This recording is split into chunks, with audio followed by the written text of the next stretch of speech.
Hello and welcome to another beer reviews. Today we are going to be trying a beer from the Pretty Things Beer and Ale project. This one is White Fluffy Rabbits, which is a hoppy triple. If you know nothing about Pretty Things, they are kind of taking the craft beer scene by storm. I see so much about them and people praising the beers, but they are a gypsy brewery. They are a brewery without a... Sorry, they are brewers without a brewery, I should say. They are from Massachusetts and they use a different brewery to make the beer, and then they sell it on themselves. And they freely admit it's kind of a project between a group of friends, and they only do it because they want to do it for fun and obviously make a bit of money off the back of it as well. Cool little bottle lid by the way as well, but they have a unique way of doing things. They try and make all the beers slightly different, a bit unusual. So this one, as the name suggests, Hoppy Triple, is a hoppy Belgian style triple. This one is using, if I glance at the notes, it is using pills and malted wheat, so it should have a really quite clear and light colour to it. And it's using Amarillo, Sars and Styrian Golding. Sars and Styrian Golding being two very traditional hops that have kind of a piney flavour, but Amarillo being one of the American favourites for fruity flavours, one of the new American hops. So without further ado, let's pop it on open. We'll give this one a try. It is 8.5% by the way. It's quite a big bottle as well, so I'm not sure I'm going to be able to finish all of it. But what better for a hoppy triple than pouring it into a Belgian glass as well. I'll give it a bit of a vigorous pour, see if we can get a head going. Should have a bit of retention because it's using wheat, so we shall see. And there we go, beautiful little one and the titchy bit finger head. It is very clear, a very amber colour at the top, but it kind of goes much lighter as the glass gets a bit thinner. I'm not sure you'll be able to see that, but it's much more amber at the top than it is closer towards the bottom. So it's kind of straddling the way between the two. You can probably see, I was completely wrong when I said it's clear. I meant it's clear as in I can tell what colour it is because it's very cloudy. There's an absolute humongous amount of carbonation going on inside. There is a ton of sediment. This one's been sat kind of just bottle conditioning for quite a while, so the sediment should have settled really. I haven't shaken it up, but there is a lot of sediment. You won't be able to see it again, but there's like a nice thick, really thick ring of yeast at the bottom of it. And the head is really, really thick. It's kind of a typical what you usually see when you get beers with a bit of wheat in it to give it some head retention. The bubbles always seem to get really small, they get really closely and thickly knit, and they seem to lace in the same sort of fashion. I like it. As a northern Yorkshireman in England, we like our ales with a bit of head on them. I could smell it a blooming mile off by the way. So without further ado, let's give it a good old sniff. Oh, it's glorious. It smells, the Amarillo's coming through as the absolute key player in it. I can smell all these kind of tropical notes and flavours wafting on through from the top of the beer, and also Belgian yeast as well. I'd say it's got that kind of floral note to it, and it all overall smells really light and juicy. It smells kind of like fruit juicy kind of smell with this floral twinge to the back of it, maybe something like elderflower juice, something like that. And it just smells right for the picking on a nice spring day. It's absolutely boiling outside. They brewed this in their first year of opening, I believe, as a spring beer as well, so perfect timing. Without further ado, cheers.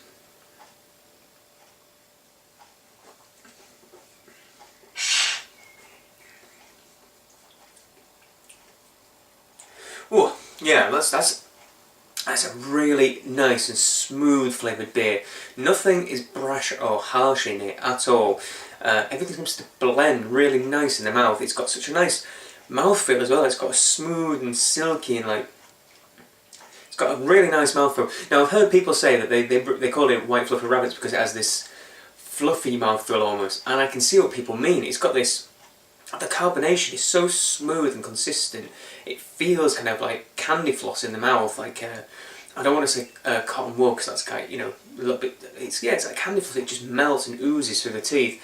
It's absolutely gorgeous in that respect. The mouthfeel is one of the best I've tried for a long time. I mean, just look at the level of carbonation going on inside of it. It's so cloudy. It is so cloudy, but it's all bubbles. There's some sediment in it, but it's just frothing away. There's bubbles like mad. And in terms of flavours, there's a very distinct Belgian flavour in the background. That floral Belgian yeast flavour, and also kind of an... They haven't used Abbey malt in this. Once again, look at my notes. No, they haven't, have they? It's Pilsner and malted wheat. Sorry, Pils malt and malted wheat. But I get this real Abbey malt kind of taste through it. Really nice Belgian Belgian barley backbone, and then this lovely, lovely soft and filling bitterness from the hops, and then the kind of fruity edge from Amarillo towards the end. There's a wonderful amount of spice in it as well. That's probably coming from the wheat, because wheat is quite a spicy flavour, and also from the Saaz and Styrian Golding hops, because they're more piney sort of flavoured hops themselves.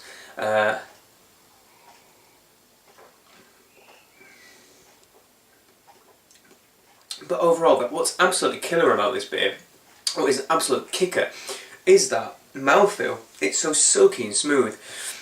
It still feels like it's got a bit of something to it, so despite using very light malts, it's got a nice kind of medium, nice thickened mouthfeel about it. It does feel like it has a little bit of chunk.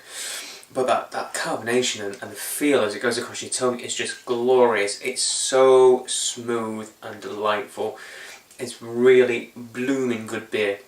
And everything seems so perfectly balanced. There's no flavour that is over dominant. Everything, the nice malt, this Belgian yeast flavour, and the hops all seem to meld into a perfect little nugget, and the mouthfeel is so delicious as well. Right, terms of rating. You know I can be sometimes harsh, but I have to give this is a good 9 out of 10. It really is. I'm going to go for 9 out of 10. This is obviously an American example of an Abbey Tripel, a Belgian style triple beer, and there's plenty more in the world that I want to go out and try. But this is going to take some beating. It's such a concise and well-made package. It's so well-rounded. It feels like it's really been thought through, and so much care and effort and attention and time has been put into the recipe and thinking about how it's going to be made. It's absolutely delightful. Go out there, get yourself a bottle of it. I haven't tried anything else by them. This is the first bottle I've ever tried by Pretty Things. They've got plenty around though, from what I can see. Beers Europe is where I got mine from if you want to try any.